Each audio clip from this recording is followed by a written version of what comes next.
kalau kantor jasa akuntan itu tidak memiliki sistem pengendalian mutu, itu gimana sih Pak dampaknya? Jadi di dalam SPM 1 yaitu standar pengendalian mutu, di situ disyaratkan atau diwajibkan bahwa KJA itu harus memiliki SIPEM ya. Jadi SIPEM ini bisa dibilang adalah turunan. Nah, menjawab pertanyaan Mbak Yesi, bagaimana halnya kalau KJA ternyata tidak memiliki SIPEM? Salah satu indikator profesionalisme dari seorang akuntan berpraktek dan KJA itu memang salah satu yang dilihat apakah KJA tersebut memiliki Sistem SPM pengendalian tidak. mutu ya Pak.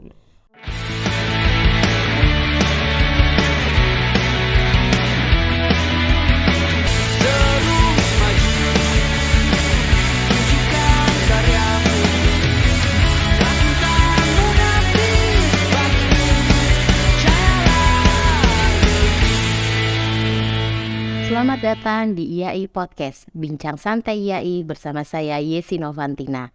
Hari ini kita kedatangan tamu istimewa, Ketua Dewan Standar Profesi Jasa Akuntan, sekaligus partner di KAP Morhan. Halo, selamat siang Pak Morhan. Siap Mbak Yesi. Pak Morhan, saya mau sedikit ngobrol terkait dengan DSPJA IAI Pak, ya, serta produk-produk yang dihasilkan oleh DSPJA IAI. Banyak Pak akuntan berpraktik ya atau yang kita singkat AB masih belum mengenal siapa sih DSPJA itu Pak, tugasnya apa? Boleh coba jelaskan sedikit Pak Morhan? Boleh Mbak Yesi, baik.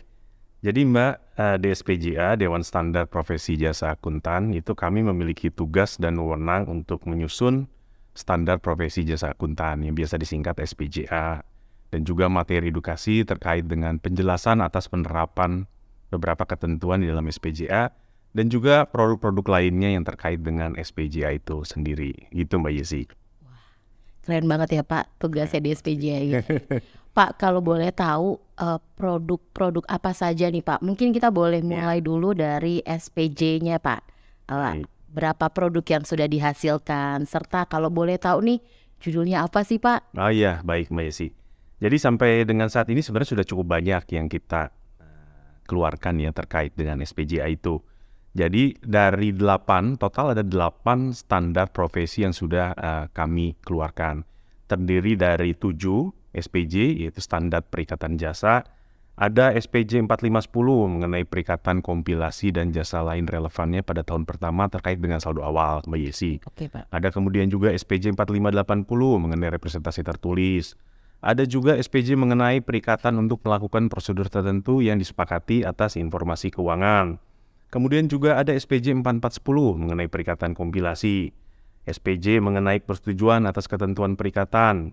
Kemudian SPJ 4220 pengendalian mutu, pelaksanaan perikatan selain perikatan asurans, dan SPJ 4230 mengenai dokumentasi perikatan plus 1 SPM 1 mengenai standar pengendalian mutu. Banyak sekali ya Pak produk sebenarnya sudah dihasilkan oleh DSPJA IAI. Pak, semua SPJA termasuk SPM 1 ini berarti kita adopsi dari IISB ya Pak ya? Betul sekali. Ditujukan untuk para akuntan berpraktik yang bekerja di kantor jasa akuntan ya, untuk memberikan jasanya, terutama jasanya nggak boleh asuransi ya Pak Morhan ya? Betul. Supaya dalam memberikan jasa si akuntan berpraktik ini sesuai dengan standar profesi. Pak Morhan, ada nggak produk lain yang dikeluarkan oleh DSPJA IAI yang membantu para akuntan berpraktik ini memudahkan nih Pak untuk membaca standar ya? Namanya standar kan kadang susah ya Pak Morhan ya.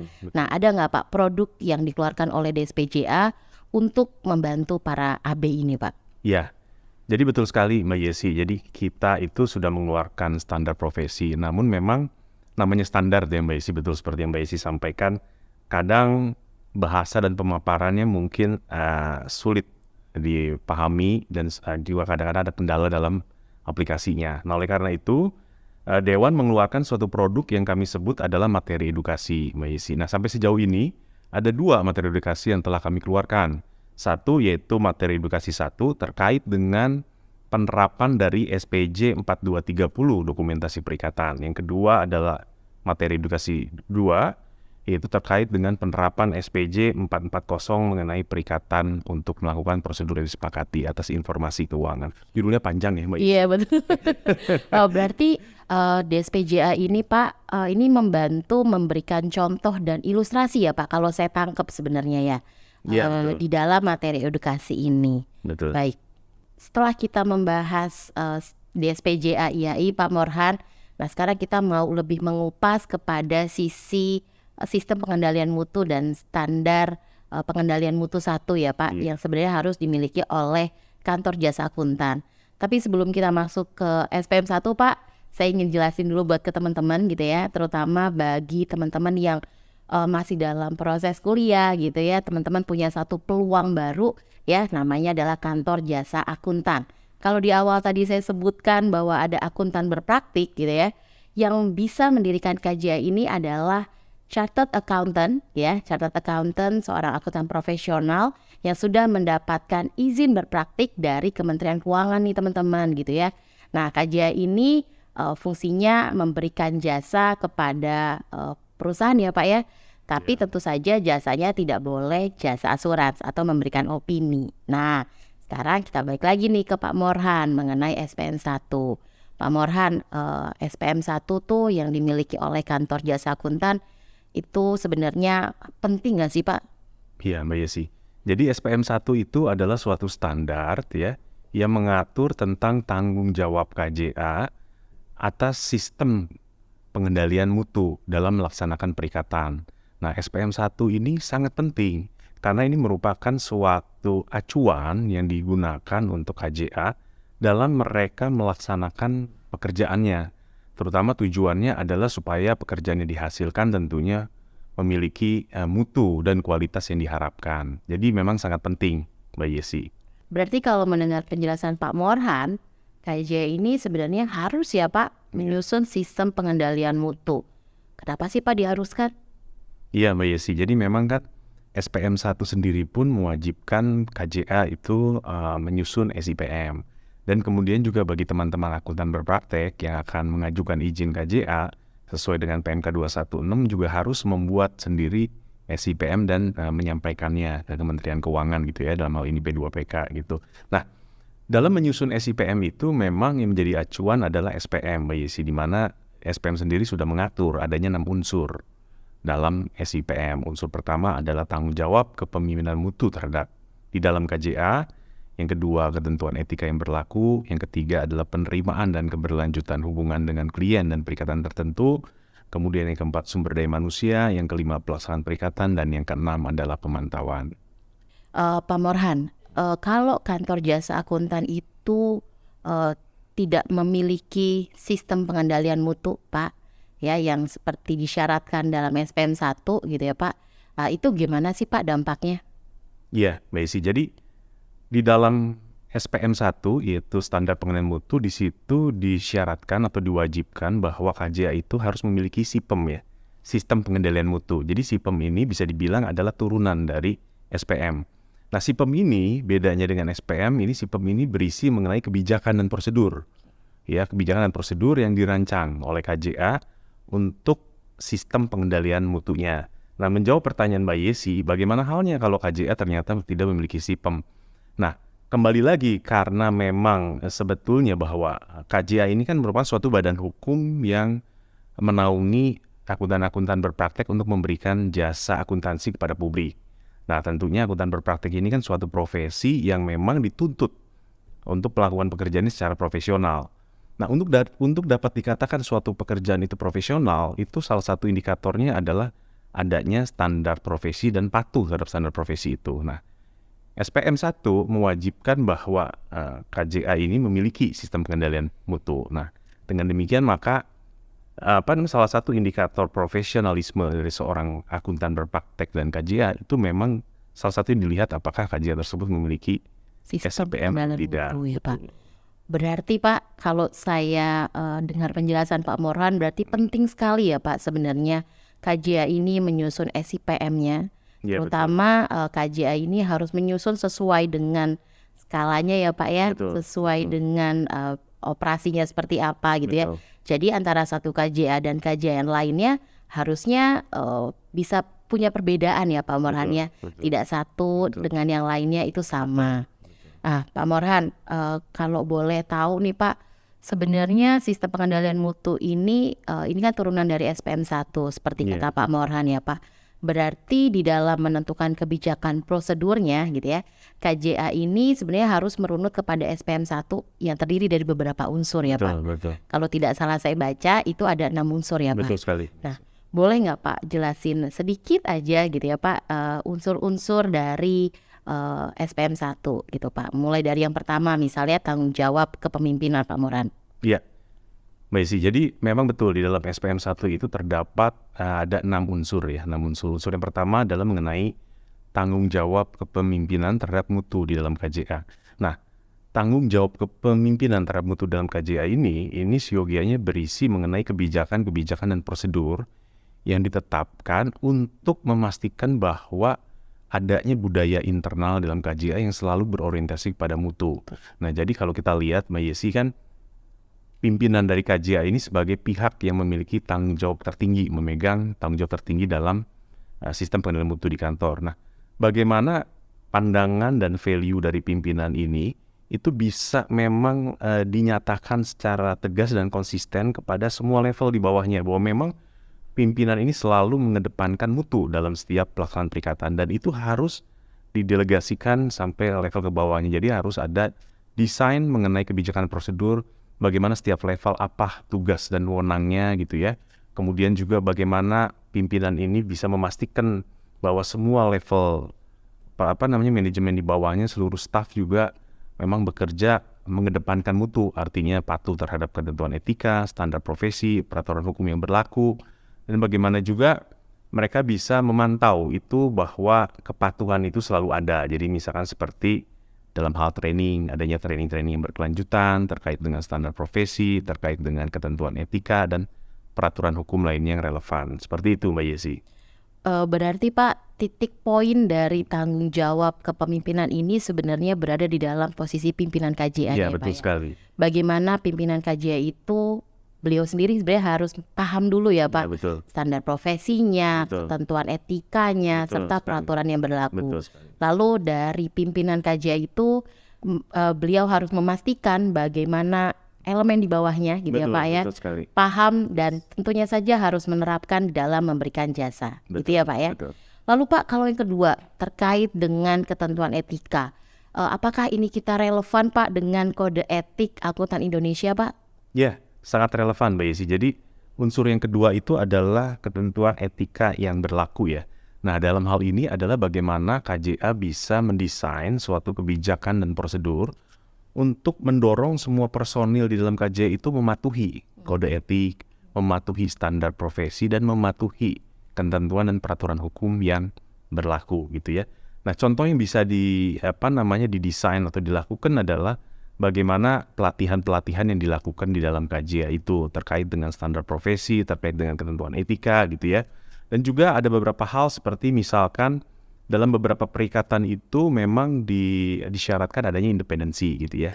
Nah, bagaimana KJA bisa mengimplementasikan independensi itu terhadap tim perikatannya. Nah, hal-hal ini memang harus didesain dalam SIPM KJA, Mbak Yesi. Baik, Pak Morhan, cukup menarik tadi masalah independensi nih Pak. Berarti sebenarnya setiap personel di dalam KJA ini sebenarnya harus semacam memiliki surat independensi Pak dalam perikatannya, atau sebenarnya ini dikembalikan lagi kepada KJA-nya? Iya Mbak Yesi, jadi memang itu tergantung dari perikatan dan tergantung dari requirement dari user, artinya dari pemberi pekerjaan. Tidak semua pekerjaan yang dilakukan KJA memang membutuhkan independensi, tapi beberapa hal memang kalau itu memang dibutuhkan, maka KJA sudah memiliki desain sistemnya gitu, bagaimana KJA bisa mengimplementasikan independensi. Jadi artinya jangan sampai tim yang ditugaskan gitu ya ternyata memiliki hubungan darah atau memiliki hubungan kekeluargaan gitu ya. Nah, itu juga yang harus didesain bagaimana bisa mengimplementasikan independensi tersebut gitu. Selain independensi mungkin juga KJA juga harus menyatakan bahwa mereka harus menjaga kerahasiaan ya Pak ya, Betul sekali. terhadap dokumen-dokumen perikatan yang akan Iya. diambil ya Pak ya. Betul sekali, Mbak Yesi. Pak, lalu kalau masalah penerimaan dan keberlanjutan klien nih Pak, unsur ketiga. Kalau boleh tahu nih Pak, apakah memang di dalam unsur ini kita memiliki keterkaitan dengan PMPJ Pak, prinsip mengenali pengguna jasa Pak? Iya, baik, Mbak Yesi. Nah, jadi terkait dengan unsur ketiga ini, penerimaan hubungan dengan klien, penerimaan dan keberlanjutan hubungan dengan klien dan perikatan tertentu, ini adalah kebijakan dan prosedur yang harus didesain dan diimplementasikan oleh KJA terkait dengan risiko penugasan, Mbak Yesi. Tentunya salah satu hal yang sangat signifikan tadi yang Mbak Yesi sampaikan itu terkait dengan PMPJ. Jadi bagaimana sebelum kita menerima perikatan, kita sudah harus bisa mengidentifikasi profil dari pemberi penugasan gitu ya. Apakah pemberi penugasan ini terindikasi gitu ya tindak kriminal pencucian uang, tindak kriminal terorisme gitu ya, dan tindak kriminal lainnya. Karena itu sangat berpengaruh terhadap risiko dari penugasan itu sendiri gitu. Dan juga bukan hanya terhadap klien yang baru, Mbak Yesi, terhadap klien yang sudah ada yang existing pun itu perlu direview lagi. Jadi artinya misalkan nih saya sudah jalan dengan klien tertentu gitu memasuki tahun kedua. Nah itu juga perlu ditinjau ulang apakah integritas manajemen di tahun saya akan menerima ini masih bisa diterima gitu ya. Dan juga mungkin masalah fee gitu ya.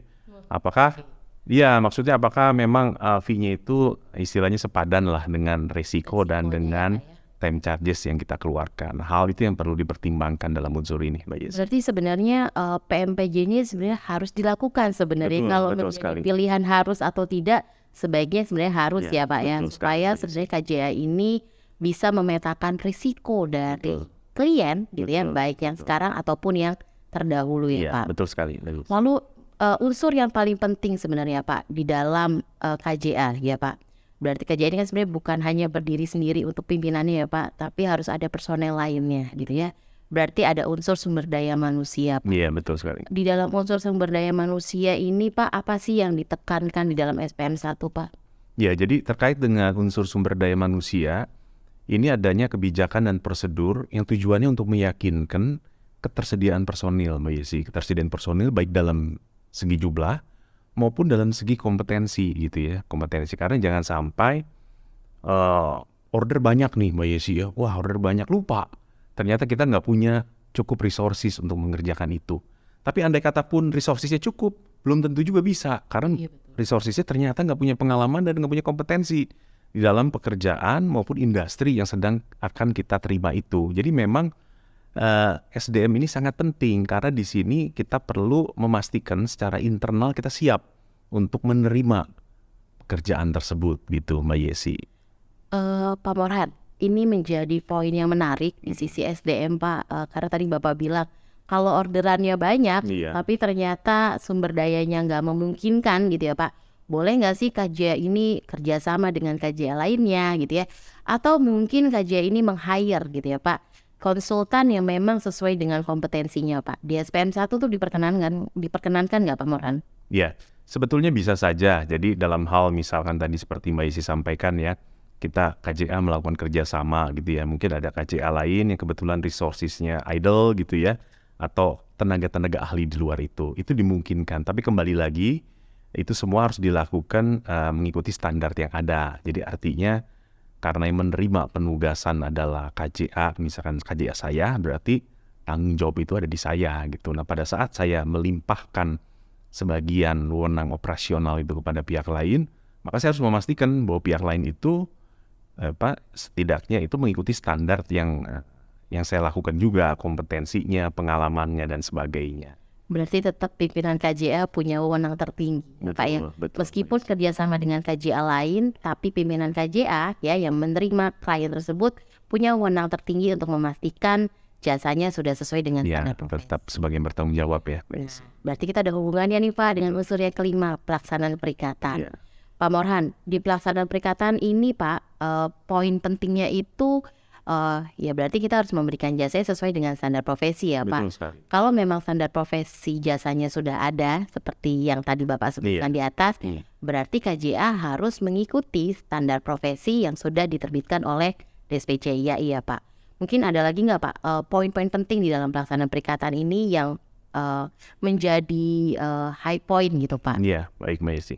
Nah, jadi unsur berikutnya ini adalah pelaksanaan perikatan. Nah, di dalam pelaksanaan perikatan ini memang KJA ini harus memiliki desain kebijakan dan prosedur untuk memastikan bahwa pekerjaan yang dilakukannya itu memang mematuhi kode etik, mematuhi standar profesi dan ketentuan dan hukum peraturan yang berlaku lainnya.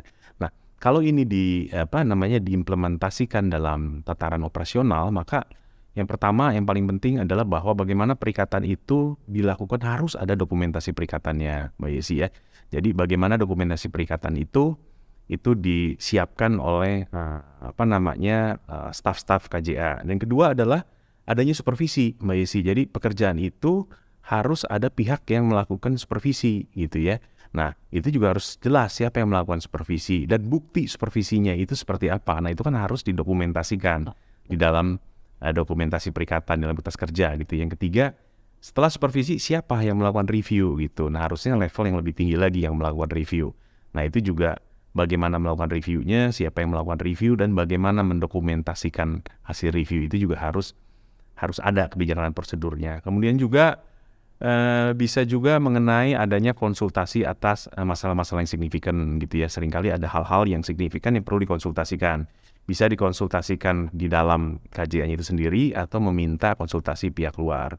Dan juga terkait dengan penyelesaian atas perbedaan pendapat. Jadi kadang-kadang ada perbedaan pendapat di dalam tim, butuh advice atau butuh masukan dari pihak lain. Nah, itu bagaimana itu diatur dan bagaimana itu diselesaikan, Mbak Yesi. Berarti di pelaksanaan perikatan ini Pak Morhan gitu ya, mau nggak mau gitu ya, saya bilangnya mau nggak mau nih Pak. Iya. Karena terkadang mungkin bagi yang ahli yang punya KJA karena berpikir dokumentasi itu gak cukup penting gitu ya Pak ya. Iya. Ternyata dari SPM 1 mendengar penjelasan Pak Morhan gitu ya, saya sendiri mengambil kesimpulan bahwa dokumentasi perikatan ini sangat penting. Betul. Gitu ya Pak ya. Betul, penting. Baik dalam sisi mengerjakannya gitu ya Pak ya. Pada saat proses review, Betul sekali. pada saat proses telaah, Betul. pada saat proses ada konsultasi, Betul. bahkan ketika ada perbedaan pendapat pun, Betul. dokumentasi ini menjadi poin yang sangat penting yang harus dimiliki oleh KJA. Iya, betul sekali. Berarti setelah selesai semuanya nih Pak, gitu ya, sudah ada perbedaan pendapat, sudah final, artinya KJA sudah bisa menerbitkan laporan ya Pak ya? Iya, Mbak Yesi.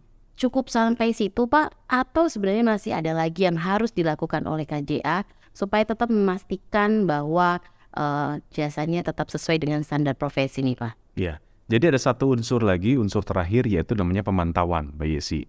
Jadi pemantauan ini adalah kebijakan dan prosedur yang harus dirancang oleh KJA untuk memastikan bahwa memang sistem pengendalian mutu yang telah berjalan atau telah diimplementasikan itu cukup memadai dan cukup efektif gitu. Nah, artinya pemantauan ini berbicara mengenai siapa yang akan melakukan pemantauan, berapa banyak, artinya apakah pemantauan yang dilakukan setahun sekali, ataukah setahun 2 kali, ataukah 2 tahun sekali, itu dikembalikan kepada masing-masing KJA. Tapi yang pasti harus ada pemantauan, di mana sistem pengendalian mutu yang sudah dilaksanakan ditelaah ulang, apakah cukup berjalan efektif dan cukup memadai itu ya. Nah, contohnya adalah dalam penelaahan ini adalah inspeksi, Mbak Yesi. Jadi bisa saja ditunjuk suatu tim gitu ya. Pimpinan KJA menunjuk siapa yang bertanggung jawab terhadap suatu tim melakukan inspeksi. Jadi inspeksi itu dari suatu AB akuntan berpraktik KJA itu sudah mengerjakan klien-klien apa aja, diambil sampling gitu untuk memeriksa dokumentasi perikatannya. Itu artinya inspeksi itu. Nah, itu bisa juga dilakukan dalam konteks pemantauan ini, Mbak Yesi, salah satu ini. Oke Pak. Pak Morhan, setelah Bapak menjelaskan ke-6 unsur di dalam SIPM nih Pak yang sudah sesuai dengan SPM 1, ada nggak tips dari Pak Morhan gitu ya supaya akuntan berpraktik di dalam KJA ini bisa menerapkan SPM 1 ya serta SPJA lainnya Pak dengan baik dan benar? Baik Mbak Yesi ya. Jadi Tipsnya sebenarnya cukup simpel dan mudah Mbak Yesi. Yang pertama tentunya teman-teman akuntan berpraktek itu harus mendapatkan SPM 1 dan SPJ-SPJA yang telah dikeluarkan oleh DSPJA. Yang kedua tentunya harus dibaca SPM dan SPJA-nya gitu ya. Nah setelah dibaca mungkin kita juga sering mengadakan PPL terkait dengan materi-materi SPM dan SPJA. Nah itu juga teman-teman akuntan berpraktek juga bisa mengikuti PPL tersebut ya. Dan tentunya juga ada beberapa podcast dan materi-materi edukasi yang dikeluarkan juga oleh DSPJA. Itu juga saya kira cukup membantu untuk bisa memahami terkait dengan SPM dan SPJA tersebut Mbak Yesi. Baik, kalau dengar dari Pak Morhan berarti kita harus gitu ya membaca SPM dan SPJA gitu ya Pak ya. Mau di mana bacanya ya, teman-teman bisa akses secara online di SAK IAI gitu ya, SAK Mobile ataupun di SAK IAI Global. Atau teman-teman kalau misalnya nggak mau baca gitu ya di dalam webnya gitu ya, teman-teman boleh beli gitu ya SPJA. Ada juga panduan SIPM yang mempermudah di dalam membaca SPM 1 ya, serta beberapa standar profesi jasa lainnya. Nah kalau buat PPL gitu ya, nggak usah ragu-ragu. Pasti teman-teman bisa dapatkan itu di IAI Lounge ya. Jadi tinggal klik satu IAI Lounge, teman-teman bisa mendapatkan berbagai kemudahan ya untuk mendapatkan dan meningkatkan kompetensi teman-teman ya. Bukan hanya di IAI Lounge Pak sebenarnya gitu ya. Di YouTube IAI pun Pak sebenarnya sudah banyak gitu ya Pak ya.